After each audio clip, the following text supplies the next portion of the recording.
ଆଜିର ବଡ଼ ଖବର, ନୂଆ ଅପଡେଟ୍। ଆଜିର ପାଣିପାଗ ଖବର। ଆଜି ଅଧିକ ରହିବ କାଳବୈଶାଖୀ ପ୍ରଭାବ, ବଢ଼ିବ ବର୍ଷାର ପରିମାଣ। ରାଜ୍ୟରେ ଜାରି ରହିଛି କାଳବୈଶାଖୀ ପ୍ରଭାବ। କିଛି କିଛି ସ୍ଥାନରେ ବିଜୁଳି ଘଡ଼ଘଡ଼ି ସହ ବର୍ଷା ଲାଗି ରହିଛି। ଆଗାମୀ 4 ଦିନ ଯାଏ କାଳବୈଶାଖୀ ପ୍ରଭାବ ରହିବ। ଆଜି ଅଧିକ ରହିବ ପ୍ରଭାବ, ବର୍ଷା ବଢ଼ିବ ପରିମାଣ।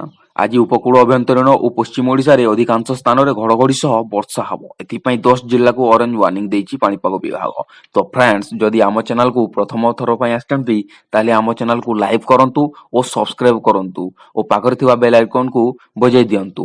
ଆଉ ଯଦି ପାରୁଛନ୍ତି ଆପଣମାନଙ୍କ ସାଙ୍ଗମାନଙ୍କ ସହିତ ସେୟାର କରନ୍ତୁ।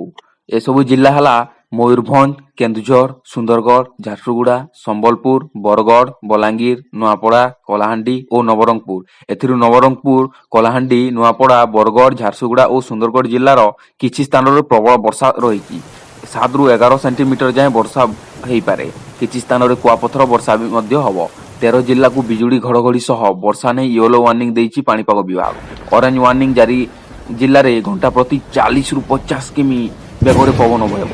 ୟେଲୋ ୱାର୍ଣ୍ଣିଂ ଜାରି ଜିଲ୍ଲାରେ ପବନର ବେଗ ଘଣ୍ଟା ପ୍ରତି 30 ରୁ 40 କିଲୋମିଟର ରହିପାରେ।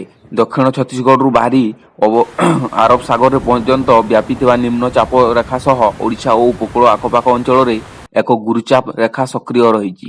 ଫଳରେ ରାଜ୍ୟ ମଧ୍ୟକୁ ପର୍ଯ୍ୟାପ୍ତ ପରିମାଣର ଜଳୀୟ ବାଷ୍ପ ପ୍ରବେଶ କରୁଛି। ଆଗାମୀ 4 ଦିନ ତାପମାତ୍ରାରେ ବିଶେଷ ପରିବର୍ତ୍ତନ ହେବ ନାହିଁ। ଆସନ୍ତା 3 ତାରିଖ ଯାଏଁ ରାଜ୍ୟରେ କାଳବୈଶାଖୀ ପ୍ରଭାବ ଜାରି ରହିବ। ବିକ୍ଷିପ୍ତ ବର୍ଷା ପବନ ଜାରି ରହିବ। ତ ଫ୍ରେଣ୍ଡସ୍, ଯଦି ଆମ ଚ୍ୟାନେଲକୁ ନୂଆ କରି ଆସିଛନ୍ତି ତାହେଲେ ଚ୍ୟାନେଲକୁ ଲାଇକ୍ କରନ୍ତୁ ଓ ସବସ୍କ୍ରାଇବ୍ କରନ୍ତୁ ଓ ଆପଣଙ୍କ ସାଙ୍ଗମାନଙ୍କ ସହିତ ସେୟାର କରନ୍ତୁ।